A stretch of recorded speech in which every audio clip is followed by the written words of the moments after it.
During the Hijrah journey of the Messenger of Allah, from Makkah to Madinah, he was accompanied by Abu Bakr as-Siddiq.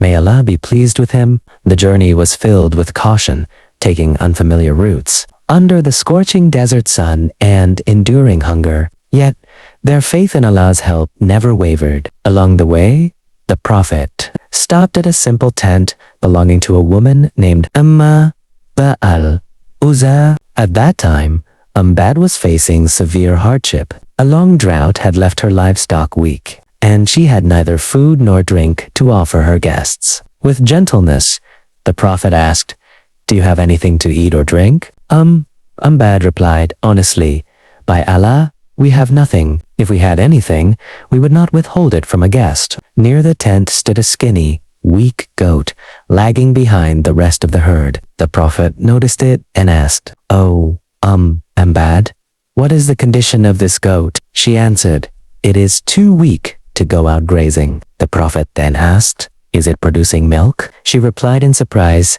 "No, it has not produced milk for a long time." With the permission of the owner, the Prophet approached the goat. He mentioned the name of Allah, gently wiped its back and udder with his blessed hands, and prayed to Allah. Subhanallah, by the will of Allah, the goat's udder suddenly became full of milk. The Prophet milked it, and fresh white milk flowed abundantly, something impossible by human logic. He then gave the milk to Ma and said, "Drink." She drank until she was satisfied. Then the Prophet gave milk to Abu Bakr, and afterward drank himself. Even after all of them had drunk, the goat continued to produce milk. Ma stood in shock, her eyes filled with tears. She had witnessed a miracle and a blessing beyond human ability. In her heart, she knew that this noble guest was no ordinary man. Soon after, the Prophet and Abu Bakr continued their journey. When Ma's husband returned home, he was astonished to see a container full of milk. He asked,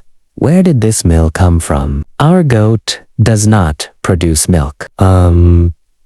Ma told him everything that had happened and described the Prophet beautifully, his radiant face, gentle speech, and noble character. After hearing her story, her husband said, "By Allah, he must be the Quraishi man who is being sought. If I had met him, I would have followed him." Not long afterward, Ma and her husband embraced Islam. After realizing that the nobleman was Muhammad, the messenger of Allah, this story remains a timeless lesson for Muslims. Allah's blessings descend through his messenger Iman upon a weak, barren goat. When Allah wills, the impossible becomes possible. May this story strengthen our faith, increase our love for the messenger of Allah, and remind us that Allah's help always comes to those who trust in him, and Allah knows best. Thanks for watching. Don't forget to click like and subscribe so you don't miss the next video.